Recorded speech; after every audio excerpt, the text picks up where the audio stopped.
Hello everyone, welcome back to my YouTube channel Sai Khushi creations. आज की video में मैं आप सभी को धन्वंतरी जी की पूजा, धन्वंतरी जयंती की पूजा किस प्रकार से करें ये बताने वाली हूँ। तो चलिए शुरू करते हैं। तो सबसे पहले तो स्थान को साफ करके गंगा जल से मैंने रंगोली बनाई है। तो रंगोली में मैं कलश की रंगोली बना रही हूँ। रंगोली बनाना अति शुभ होता है, तो आप रंगोली जरूर से बनाएं अगर आपको आती हो तो, वरना आप हल्दी रोली से स्वस्तिक बना लें। इसके ऊपर मैं पाटा रख रही हूँ।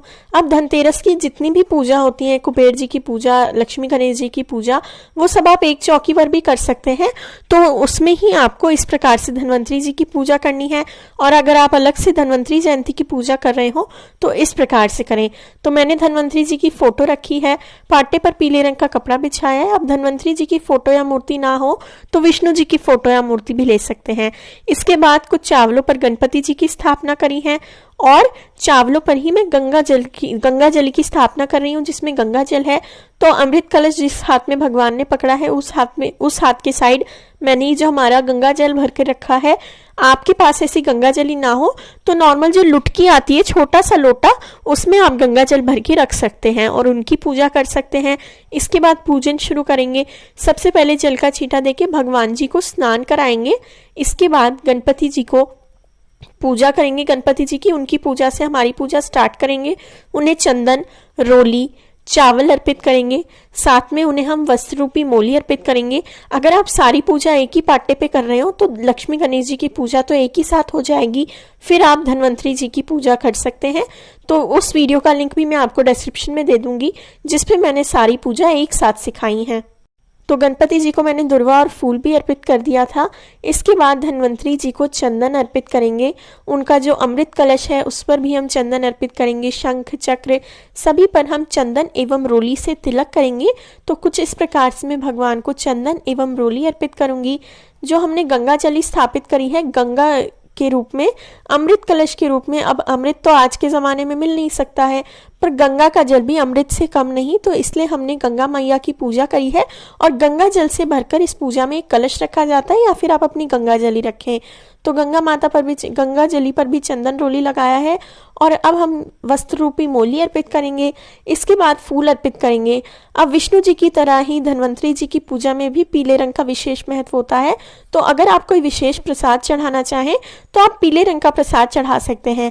वैसे तो धनतेरस पे जो भी मिठाई आप ला रहे हो वो ही आप अपनी पूजा में रख सकते हैं, पर अगर कोई स्पेशल मिठाई आप लाना चाहते हो इसलिए मैं आपको बता रही हूँ। इसके बाद फूल चढ़ाने के बाद भगवान को धूप दिखाएंगे। धूप दिखाने के बाद हम दीपक प्रज्वलित करेंगे। अब दिवाली, धनतेरस पे तो सरसों तेल का दीपक भी प्रज्वलित कर सकते हैं। तो आप घी, सरसों तेल या जिसका भी दीपक आप प्रज्वलित करते हो, तिल के तेल का या जिस भी चीज़ का दीपक प्रज्वलित करें। और दीपक प्रज्वलित करने के बाद दीपक का भी पूजन करेंगे। दीपक पर चंदन, चावल, रोली अर्पित करेंगे और फूल अर्पित करेंगे। तो इस प्रकार से हमारे दीपक का पूजन हो जाएगा। अब विशेष रूप से चढ़ाई जाती हैं धन्वंतरी जी को औषधियाँ। तो ये औषधियाँ मैंने क्या क्या ली हैं, इस वीडियो का लिंक मैं आपको डिस्क्रिप्शन में दे दूंगी, ताकि आप आसानी से समझ पाएँ कि क्या क्या औषधि आप ले सकते हैं। वैसे तो हमें 13 औषधि लेनी चाहिए, पर अगर 13 ना मिल पाए तो आप 5, 7, 9, 11 जितनी मिले उतनी औषधियाँ आप चढ़ाएं। पर भगवान जी को आप औषधियाँ ज़रूर से चढ़ाएं।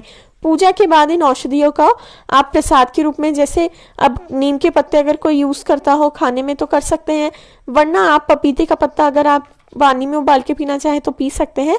अगर इन सब चीज़ों का यूज़ करना पॉसिबल नहीं है तो आप इन्हें साफ मिट्टी में पौधों में विसर्जित कर दें।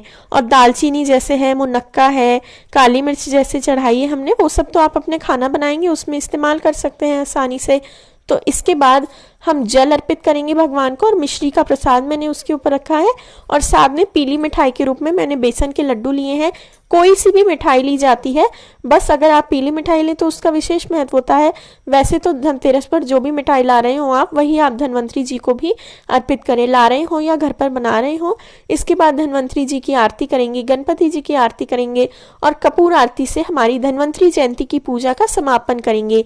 तो अगर वीडियो अच्छा लगा हो तो वीडियो को लाइक करें, मेरे चैनल साई खुशी क्रिएशंस को ज़रूर से सब्सक्राइब करें। Thank you very much for watching. Please like, share and subscribe. Thank you. मुझे इंस्टाग्राम पे भी फॉलो करें, लिंक डिस्क्रिप्शन